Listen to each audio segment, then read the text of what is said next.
On this episode of Riding Tandem, Do you ever find that even within your business? Do you find yourself going, oh gosh, I never go shoot anymore, or I'm spending all my time on furniture and not on frames? Like, Yeah, what is that like? that was a real struggle going back to just making the decisions to open a storefront. Hi there. This is your host, Vivian, and you're listening to Riding Tandem, a podcast that is all things business, entrepreneurship, and the secrets to operating a successful business while still having a life you love. Whether you're a business owner on the verge of taking that side hustle to the next level, or just curious about the world of entrepreneurship, join me as I go behind the scenes of my own business and the businesses of others, unpacking some of the most valuable lessons you can apply today. Let's dive in. I feel like there's all of this decision making before you start a business if it's not handed down to you, right? There are folks where something maybe is kind of handed down. That's a little different decision making. Is this right for me? Am I going to take it over, step in? But you are going literally from corporate world into I own my own business. There's a lot of decisions that have to be made, whether it's am I passionate about this? Can I actually make money with it? How much money do I need to make? Because that's different for everyone. Like you said, you lived off of $1,000 to $500,000 a month traveling. Yeah. Other people, they have to look at their finances, go, well, I have 4 kids. We have 3 dogs. We're supporting this house and this household. My business has to be able to make this amount of money.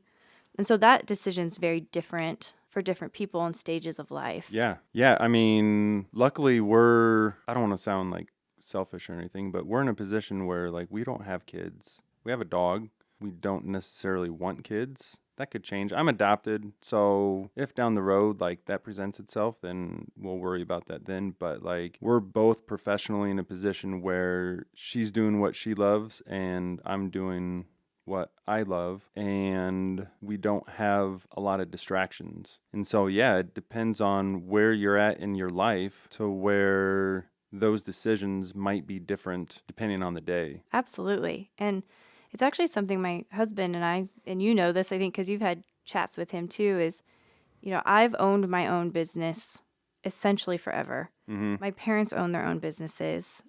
Respective different businesses, and then my grandparents on both sides of the family own their own So you're businesses. a born natural entrepreneur. It's just like born in. Yeah. It's just in the blood. And some him, people it's are not. like that. Yeah. And so he's, trying to make this decision between is it right for me, or is this just a passion? Yeah. And I still struggle with that, even myself at times, where I'm like, Mm-hmm. okay, is this just a passion, or is this maybe a new direction for my business? When you have so many passions, narrowing it down and saying, because everyone says, well, you've got to, figure out that one little train track that you're going to follow, that one niche, And sometimes when you're multi-passionate, you're like, but I could do all of these things. I know. And I could incorporate them. And I start to do a bit like you do with your business. Like you have incorporated photography and travel and framing and woodworking and furniture. Like It's all kind of come together. But there are times where things feel too spread out. Do you ever find that even within your business? Do you find yourself going, oh gosh, I never go shoot anymore, or I'm spending all my time on furniture and not on frames? Yeah. Like, what is that like? That was a real struggle going back to just making the decisions to, open a storefront. Because like I said, I wanted the set hours. So I knew that the traveling part was going to go away. Yeah, I can, get away from it for a couple weeks here and there, but I can't operate a business and take a month off. And so I think it's just making sure that you're okay with the decisions that you make and the stuff that might get left behind when you do start a new business, or like if you open a storefront. And for me, the thing that was left behind was going to be the traveling. And so, yeah, right now I don't get out and shoot a lot because I'm in my shop. I'm okay with that. So I think you have to be okay with that. What would you tell your 18-year-old version of yourself now? Oh, And it could just be about life too. live day to day, but I mean, start a business. No. I mean, I wouldn't take anything away from the road that I've traveled, but I wish I would have found like a passion earlier on in my life. I don't need to go back to when I was 18 years old that long, but this was before 9/11, and I tried to join the Marines, and they denied me because of a heart condition. And I think that kind of set me back quite a while because I was so disappointed. I wanted to be, and I mean, luckily that probably worked out for the best. Because I probably would have been, first in line overseas, but I think that kind of just that set me back in terms of like what direction do I want my life to go. And I think I just kind of bounced around for a little bit trying to find, what it is that I wanted to do. And I never found that until now, which is okay. I mean, some people take all their life, 60 years or whatever it is to, maybe find what they really enjoy doing. And then, some people, they're starting a business when they're 50, 60 years old, and it's taken them that long. So, And I think of things like that too, because I really like to analyze things and think about cause and effect and why did this happen. But even listening to your story, I think it's a fabulous reminder of, but would you have arrived here, right? I mean, your sales experience has played in, and the travel has played in, and your experiences in other countries, and living off of, I would imagine, $5,000 to $1,000 a month has made you scrappy and resourceful and resilient. And I mean, I can pick those up with just this short conversation. I'm sure there's so many other things. No, I wouldn't change anything, because I think everybody's journey is a little bit different in how they get to where they're at. And those experiences along the line really play, whether or not you know it at that time, really play a key role into what, your business is. Like I mentioned before, like the customer service part, like I can't comprehend like the businesses out there that just have like bad customer service. I can't understand that. Whereas like I've had one mad customer come in, but I mean, if you look at the reviews, whether that's on Etsy or Google, it's like, I mean, those reviews aren't, by accident. Those reviews are customers that, truly had a good experience. And every customer, whether you're buying something or not that comes in, like I want you to feel like you're part of my business family, and everybody, gets treated the same. That's awesome. Yeah. Do you think, is that one of the biggest mistakes businesses make, is their customer service, or would you say it's something else? What are the things they often run into? Yeah, I don't think, maybe not intentionally, but maybe I think that over time maybe gets eroded because they might lose passion for what they're doing, or they're burdened by something else, whatever that is, that in turn they start treating their customers not very good. I definitely find often it's when things become scarce, or we perceive that they're scarce, which in business often is my sales have dipped, or clients aren't coming in as much, or I'm having a hard time hiring and having good quality people here. When things start to become scarce or seem scarce, I think we start to revert away from that joy and that passion and that excitement, which then is what fuels good customer service. Yeah. When I'm worried about, because like you said, I mean, they're writing my check. And so then when I feel like they're not coming in to write my check, my clients, it makes the relationship different.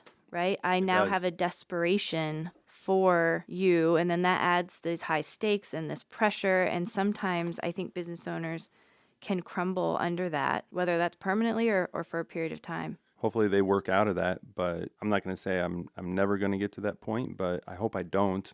Some of it I think is just how you approach things too. I mean, I've certainly met and been in situations. Some of my first businesses, part of it played into my business partner, and their way of doing things and thinking about things started to change how I perceived, and I noticed my mindset just deteriorated. Because since then, I've been in a new business and had very scarce months. And yet my mindset was completely different, and it has felt completely different. And the way we handled it and the way we interacted with clients and even our team is night and day different than what it used to be. And so I do think a lot of it just is literally your mental setup and makeup. And I think you can have a lot of influence over that. Yeah.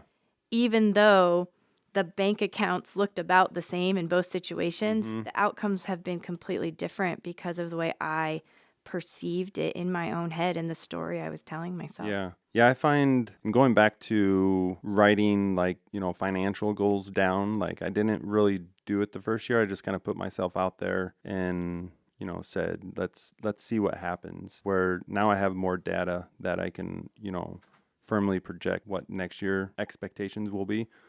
But it was kind of weird. Like there'd be like when I first opened, I didn't have that much traffic. If I had one person a week, like I was happy. Like and luckily, the other thing that I should have touched on is I still had the online sales. And so I knew that, promoting the online sales, whether it's through Etsy or converting people off of Etsy and just, billing them directly, I knew that that would help carry me in terms of making sure the lights are on and stuff like that. I like that you had multiple streams. Yeah. And it's almost like you have if this isn't cranking optimally, I have this that I can lean into. I can kind of crank that up and Yeah. then this can grow.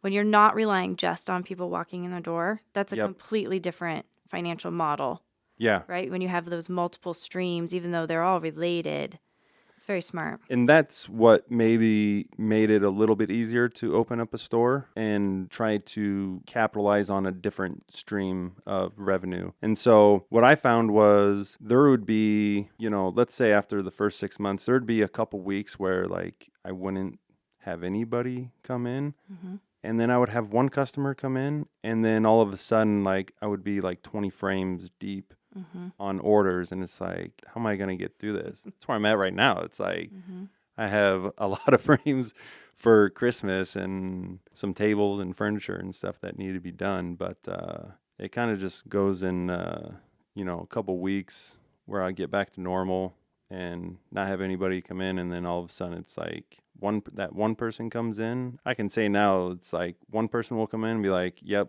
this next couple weeks I'm going to be sitting here and doing a lot of orders. I don't know. I think that's the framing business.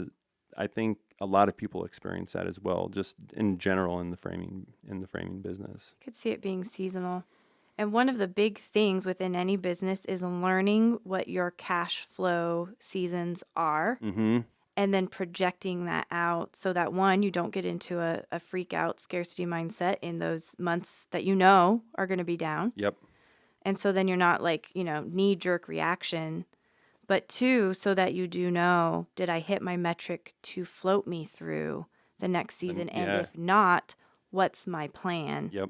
That's where I love the numbers part of it, because when you know those things, it takes the fear away of like, if you don't know that, you could be hundreds of thousands of dollars behind what you thought, or you might just be a couple $1,000s behind.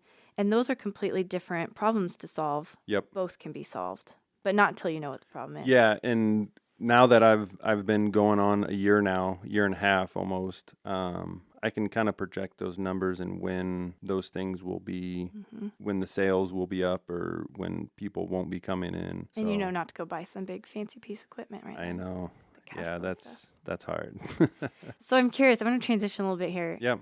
To the storefront. Yep. And clearly you saw a building and you had a partner essentially who was willing to help with obtaining the building. Yep.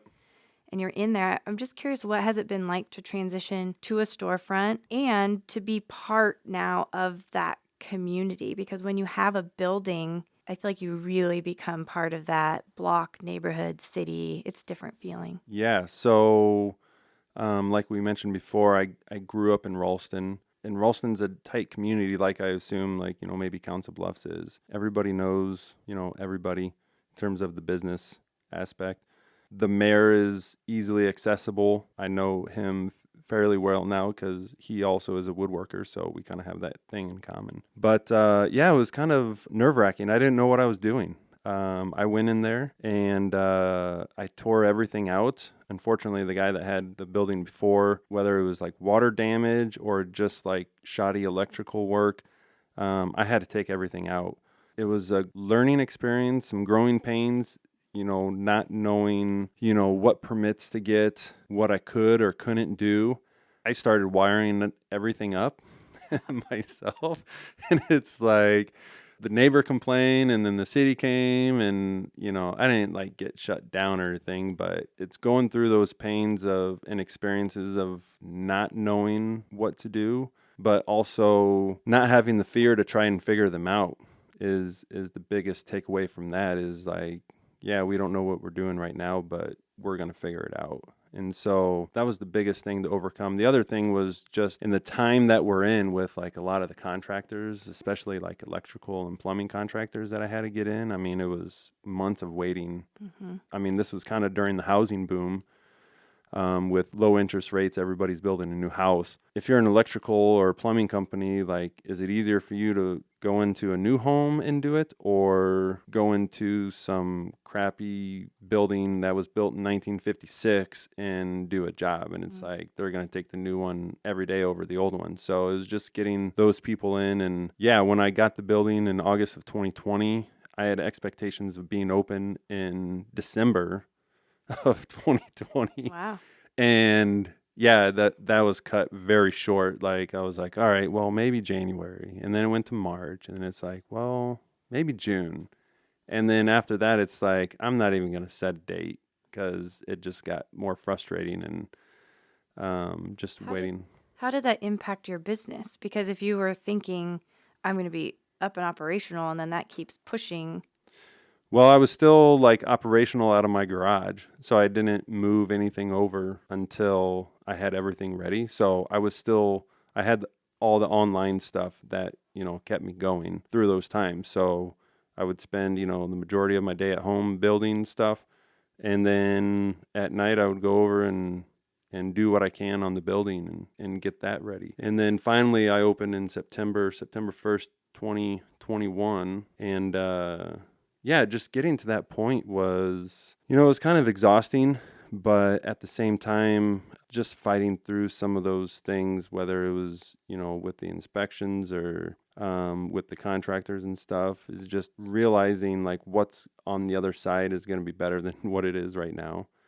And so that's a tough thing as opening a new storefront, that the pains that you have to go through. And I don't want to say like it's some hard thing and people shouldn't do it, but if I were advising somebody opening a storefront, is just like, yeah, you have to think about those things before. It's not all like, oh, I'm going to go buy a building and then tomorrow I'm going to be open. It's like there's a lot of not necessarily red tape that you have to go through, but just bureaucratic stuff. So I love that you had the garage operation and Yeah. Etsy store. It's like you had that. If you had been relying on that storefront, like that could have been devastation, right? Yeah. But it reminds me of, we made a move with an old company that I had. We had an old market space, and we were moving into a new space on Leavenworth Street in Omaha. Bigger space. They were building it out to our specs. We weren't doing the building, but we were down there a lot to pick things and be with contractors and just managing that. And, eventually it came to a point where we had to say we're done with our lease at this place because we're projecting a date at this place. Long story short, end of lease, new place is nowhere near ready. Yeah. And we didn't have complete control of that. Some of it was because we were leasing the new space and we were at, the mercy of that landlord and their relationships, et cetera. Things were promised, dates were said, it didn't happen. And so we had a team as well. So it wasn't just us. We had to move all of our equipment. We did video production, computers, cameras, and I want to say it was 3 or 4 people that we had in the space at that point all the time. Plus we had rotating contractors in and out, picking things up, workspaces there. And we moved them into a rented house that should have been pushed over. For sure, pushed over. We lived in the top. We gave all of our people keys to our house, and they came in the back door and went down. It was a dank, dark basement.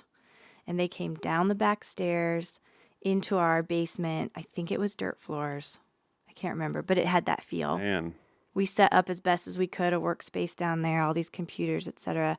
It was the most awkward time because, these people are coming in and out of our house. We're like, no, it's fine. It's fine. Like, they're just kind of going past the kitchen, but we're living in this house. They have to walk through. And it was difficult. It was really difficult.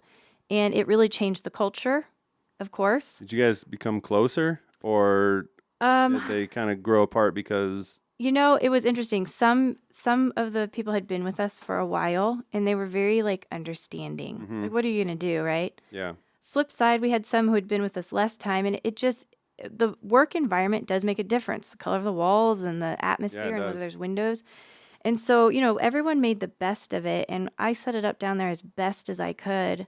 But we have cats, and they have a cat it's like it literally was the worst case scenario of bringing things together. And we survived it, but I do think it had an impact on just like the feel. And when we got into new space, it was like, oh my gosh, like this is so amazing, especially in contrast. Yeah.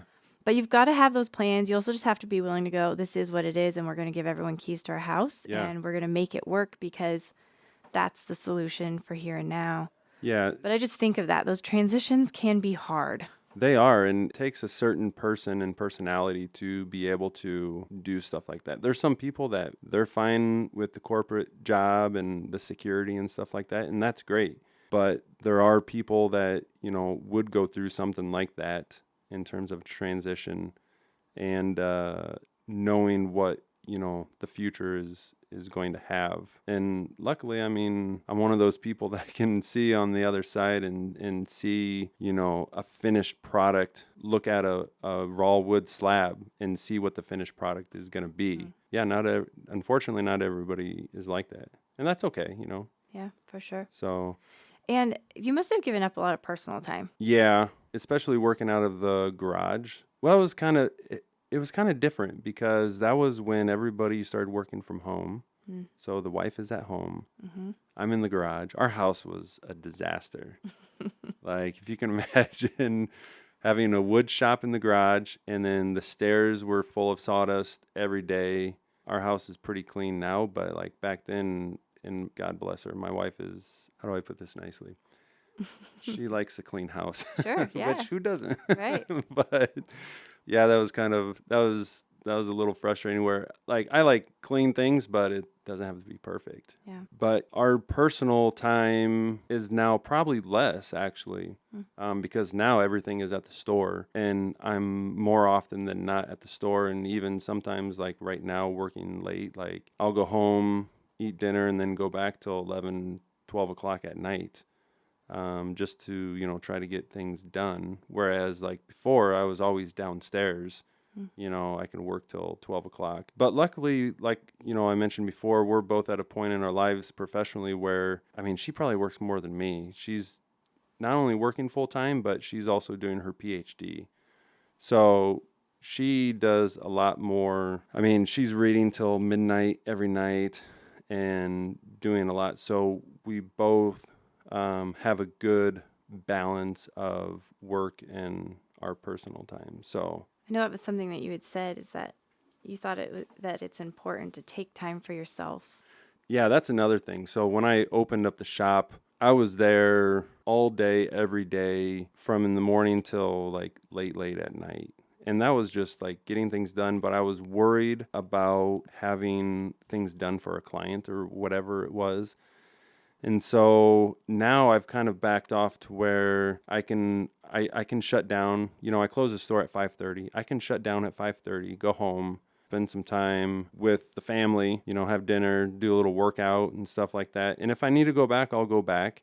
But if I don't, I'm okay putting that off till tomorrow. Like, there's always tomorrow that you can get stuff done. And so that's a big thing, is just taking some time for yourself. And I think some people, you had mentioned it before, is like some people can get just so wrapped up into like what they're doing or if they're worried about, their sales this month or something, and then their personal lives are affected. And so that was a big thing that I've learned as well, is, taking time and just getting away from it. When I was working out of my garage, I would just eat dinner and be like, all right, I'm going back to work, and just go downstairs and go back to work. And I enjoy more having a storefront and a shop in a different location, because I can just come home and just leave it. No sawdust in the stairs. Yeah, that too. So It's true. I remember early on owning a business, having this perception, and it was something that was definitely preached too, of you're not really a business unless you're grinding it out. Yeah. And I like to work. So it's easy for me to revert to work Mm-hmm. because I enjoy it. But also, I think I had a false sense of if I'm not working, I'm not legit. This isn't actually a business. I'm not actually a startup. I'm not actually worthy of owning a business if I'm not blood, sweat, and tears and eating gruel. Yeah. Because that has kind of been put out. When I first started business, it was definitely out there. I feel like that's changing some. A little bit. I think that's a really good point because I think that's culturally how we are is, oh, you're a business owner and you work long and hard hours. And yeah, absolutely. Like every business owner does that. But I feel like if you're not taking, personal time, at some point you are going to get burned out. And then it's not even, I mean, what do you call it? It's not your passion. It's just like having a corporate job to where you hate, going to the shop or the office or whatever. And then before you know it, like everything is falling apart. And so, yeah, I think the culture is kind of changing that way to where we're not looking at, the business owner as like, being here from before everybody shows up till after everybody leaves and stuff like that. So, yeah, that's a good point. It's one of the interesting things about owning a business is I feel like it can bring out your amazing qualities, and it can also really bring out those more negative qualities about us at a drastic level, quickly, like an accelerated level. Certainly Yeah. that can play out in the office, but you can also sort of mask things when you're in a corporate setting. But when you are the business, if you're having a bad day, now your client is having a bad day if you can't manage Yeah. that, right? And Yeah. it's like these direct correlations, and they happen so fast. I snap my fingers, like you can see. They happen so fast, and I love it. It's one of the things I love because I think as a business owner, you quite literally have the opportunity to shape the world and the community for so much good because your hands are in it. You're moving the pieces, you're doing it like 1 degree of separation. But that also means you're 1 degree of separation from destroying your community, destroying your life, destroying your clients, destroying your team. And Yeah. I've experienced both of those. I've literally helped in the process of destroying a business, and it wrecked community partnerships, it wrecked relationships, it wrecked relationships with team and things like that. And I've also experienced the flip side of that, where it's just had great impact and just been really beautiful. So it's one of the things I love about business, but it's Yeah, you're always walking that fine line of success or, sometimes failure. yeah, got to check yourself before I you wreck know. yourself, Yeah, right? exactly. Yeah. Well, one of the last things I just wanted to talk about here, although we could talk about a million other things, so maybe we'll come back on again. Yeah. That'd be awesome. Yeah. But one of the things you had mentioned about your business and things you've learned and what you would pass on to others was, and you literally put networking, and more networking. I know. And I do think of you, like I said earlier, as like you're such a what I would call a mover and shaker in your community. Like Yeah. you start things or you help get things started, and you've been part of conversations with the city and chamber and neighborhood. And so talk to me a little bit about that. Why did you bring that up to talk about the networking piece? Before I started this business, networking wasn't in my vocabulary. Like I didn't know that there are groups of like small businesses out there like meeting once a week and talking about business. You don't think about that when you're in a corporate job with 500 or 1,000 other people in the office. That world just doesn't exist. And so joining the chamber, and now I'm with the Millard Business Association, has really kind of changed my perspective on what it is like owning a business. And that is kind of what we're doing here now, is like a little bit about bragging on your business. And that's what those groups are for, is talking about your business, talking about what you do, and having that support of friends around you and other businesses that can recommend your business to their friends, and then their friends recommend to other friends. And so stepping into the networking world has literally changed the direction of my company. I wouldn't have nearly the connections that I have if it weren't for networking. So whether that's like with your like local chamber office, or there's business associations around Omaha and Council Bluffs that you can get involved with and talk to other people about your business. That's even before like you open your business. Like I would recommend doing that because word of mouth, that's how I really haven't done any advertising on my business. I was going to start, but I actually like delayed it because right now I have so much work that I don't want people walking in the door and be like, oh, here's some more work right now. So I've delayed that until the beginning of next year. Thank God for networking because it's been a blessing to the business and just to see the growth from the networking aspect. Do you have any tips for people who might be entering into networking situations for the first time? It's almost like getting over that fear of starting a business. It's getting over the fear of talking about your business and meeting other people. Naturally, like I'm more of an introvert. I don't like getting in front of groups and talking. I think I've gotten better at it, but I'm not like a public speaker. I like being by myself in my shop and working. I think it's just there are some people that are great at networking and there's some people that like me, like I'm good, but like that's not my strength is networking. But also just coming up with a good, 30-second, a minute elevator pitch about your business. What separates you from either like your competitors? The one thing that I found in the networking groups is there's no other businesses like mine that like handcraft stuff. It's all, whether it's like realtors or insurance agents or stuff like that. So if you're like an insurance agent or whatever business you have, it's like, what separates you from everybody else? For me, what separates me is I build everything myself. Like I'm a handcrafted item that I build myself and I own the whole process through.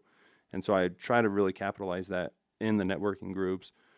And I think that has set me up pretty good for success within the groups because there really isn't a lot of people like me that do networking. Yeah.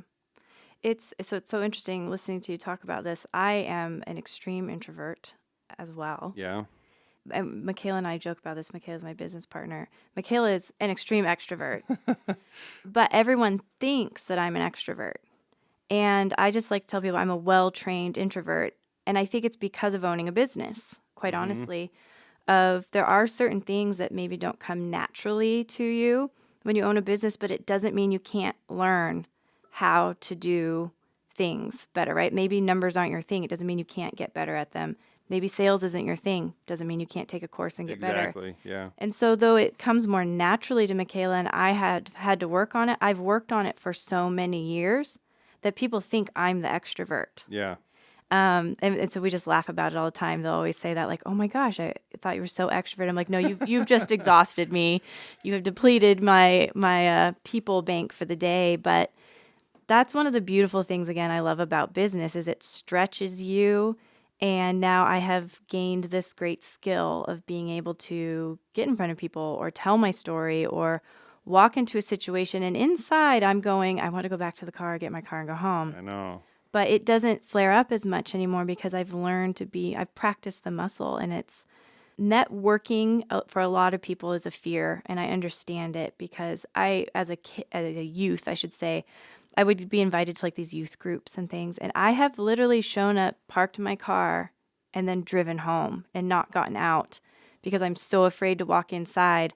And now we like host networking events. I am like, okay, when's the next Chamber Coffee Connections? Like we're going. Yeah. And I'm the one like walking around, working the room, talking to people. And one of the things I have found as a tip to others like us is exactly what you're saying is like, think about what you want to say. So it feels a little bit, not rehearsed, but what do I want to say? And then I think the second thing is just tell a story. Everyone can connect with a story. Exactly. They don't want your like pitch, but they do want to know like, well, how did you get here and what are you proud of and why are you excited about what you're doing? And when you tell a story about how you're excited about this project you're working on this week, the doors fly open. That gets other people excited about your business with you. And it's just, I'm the same way. The only difference is I never drove to those events. My parents dropped me off, so I had no choice to get out of the car and go to the events. And You started practicing earlier. Yeah, so it was, the networking thing just opens up a whole lot more doors. And yeah, I'm glad that I stepped out of my own box and started doing that. That's awesome. Yeah. Okay, last question. I think I'm going to start with you, or the first one. I think I'm going to ask everybody this question for a while. Okay. But you're tester number one. Okay. So we'll see how it goes over. Let's go. What is a tip you would share for other business owners who want to make the world a better place? We're going real deep. Yeah. What do you think makes the world a better Maybe place? I'm not the person to ask because I'm like, cutting down trees and stuff. Go for it. No, Just kidding. it's whatever you think. It Um, doesn't have to be business related. What do you think would make the world a better place that we can do? I think even human beings just doing your best every day for whether or not that's with yourself personally or your family or the community. For me, it's just more or less being happy, projecting that, happiness to others, whether it's not getting road rage when you're driving and stuff like that. And so I think I'm not even being happy, but just like being a nice person to other people. I think we're, unfortunately, as not only a country, but just as a society, as a race, like a human being race, like we just need to be nice to people. And if everybody starts off the day, whether it's with a cup of coffee or whatever, and just be nice, like, I don't know, I feel like everything would just go smooth. I know that's not the case and that can't happen all the time, but I'm with you. I like it. Yeah. So I'm curious, in the spirit of being nice, Yeah. if people want to connect with you, reach out, if they have questions about whether it's having something framed or maybe starting their own type of business, what's the best way for people to get a hold of you? What's the best channel? So I'm on Instagram and Facebook at NE Custom Framing and Furniture. I think there's an underscore between custom and between framing and furniture. We'll link it. But also, you can always visit my shop. I'm open Tuesday to Saturday. So Tuesday to Friday is 11 to 5:30. And then Saturday, 11 to 3. We're right in downtown Ralston. So 7627 Main Street is my address. Feel free to stop by. Most everybody that shows interest in what I do, I typically will do like a little tour of the place and show them the shop and stuff, because that's what everybody likes to see. So yeah, you can find me there and online. That's awesome. Yeah. And I'll say too, just Neal, you have a beautiful space, and even if somebody's not thinking, you're listening to this, you're like, well, I don't need anything framed, or the frames don't interest me that much. There's artwork on the walls. There's local artists you're supporting. Yeah. My husband's there right now. Yeah. He goes, feel free to plug me. Yeah, Troy is. So, yeah, that was real quick. That was another thing opening up the store is I've slowly considered myself an artist. I think it's hard for somebody, what I do is art in terms of like furniture and even the frames and stuff. Like framing is an art. And so I've slowly developed the attitude that I am an artist. And so I wanted a space for other artists to follow their passion and follow their dreams and give them a chance. Now, we're getting more traffic right now, but it's been a long journey in terms of selling art, other people's art. And so, but yeah, I have a gal originally from Guatemala. She lives in Ralston, Ilaman Pleshaw. She has a studio down at Hot Shops. I have some of her art. She sends stuff around the world. So she's a very well-known artist here in the Omaha community. I have Brooke Mag, which is, she does pottery, so really nice stuff.